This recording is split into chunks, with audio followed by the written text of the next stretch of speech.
you go from a mission with clarity, with purpose, with intensity to literally nothing. And that can be really kind of sad and lonely and depressing. And you can only really experience this if you've gone through it before. And so in that moment, after we exited, we spin back in Buddy Media, and as a kind of mid 20 something year old with some money, I was, as some people would call me, fun employed. Like I didn't really need to work at the time. I could kind of pick and choose where and how I wanted to spend my time. But for about a year and a half, that was actually among the more depressing moments professionally in my life because I felt lost and rudderless. I had no mission. I had no real purpose, and I was so desperate for one.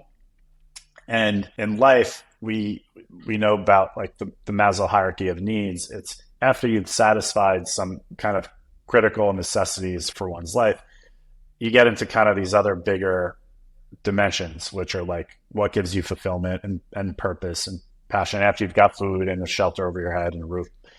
And I was really wrestling with that. So that was the first moment when I realized that money is not everything. You need kind of real fulfillment in one's life. The other dimension that helped me answer that question also at an early age is I've been volunteering as a member of National Ski Patrol for about 20 years, a little over 20 years, which is like if you've never been skiing before, it's kind of like a paramedic on skis.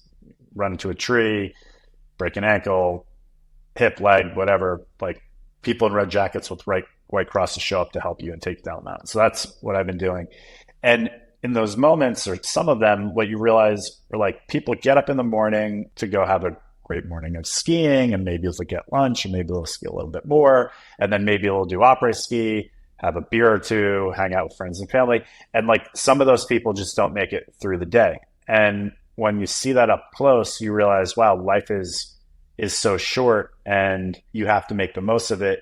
And in those moments when kind of like you're on the front lines helping that person, that's more fulfilling and rewarding than anything you can be doing at work or within a startup. So that perspective helped me kind of figure out where I wanted to spend my time next. But yeah, certainly I know many people that have sold companies and then are like, I'm lost. I have no idea what I want to do with my life. So it's basically helping other people, saving other people that helped you find your purpose after that. Yeah, I would say it just gave me perspective on like what mattered and what was important.